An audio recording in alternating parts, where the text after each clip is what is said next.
took what we caught. If we caught goat, we took it home. We caught okra, fish, hama. We took it home for dinner that day. So this was our life. It was a great life. And we didn't stop. That's why my grandfather said, if you know how to fish, and he always carried a aumakua, a hook on his neck. He was buried with that hook. And he said, as long as you have this hook around your neck, you will never starve. See, the beach is all polluted. All because people don't give a damn of it. They empty all the ukana, all the junks in the rivers and the sea. So all your fish are all contaminated. So it's a sad case growing up in this generation in that respect. Because all the things that we used to do is slowly disappearing, especially the fish. That's a good question because I have more than one favorite fish. And aku was one of my favorite fish because we went out to fish for aku, and it was prepared by drying, frying. That was the way I lived to taught to eat aku. But as I got older, I learned through my grandparents how to spear fish. And the fish that I really liked was kole.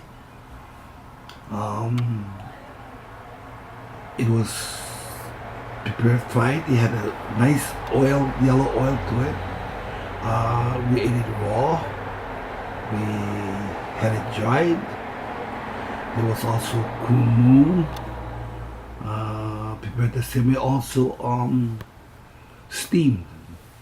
It's one of the better-known fish to steam in Chinese restaurants today.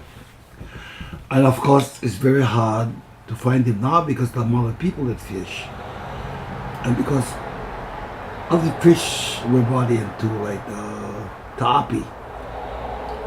Well, I was stupid fishing game people didn't know what the hell they were doing, and the fish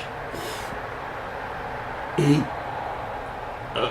come back and ate all the foods that the kumu needed to survive, and the viki. They also brought in the tilapia, which ate everything else. Ate. I used to go with my grandfather diving, and he always caught the best fish, like the kumu and nothing else.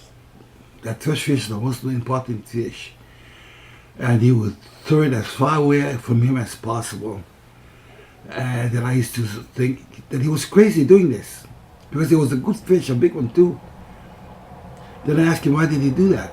He said that his aumakua was the shark. And so he's feeding the shark, his aumakua. For those who don't know what aumakua is, it's your guardian angel. Hawaiians always believe that. And every family had an aumakua, a family protector.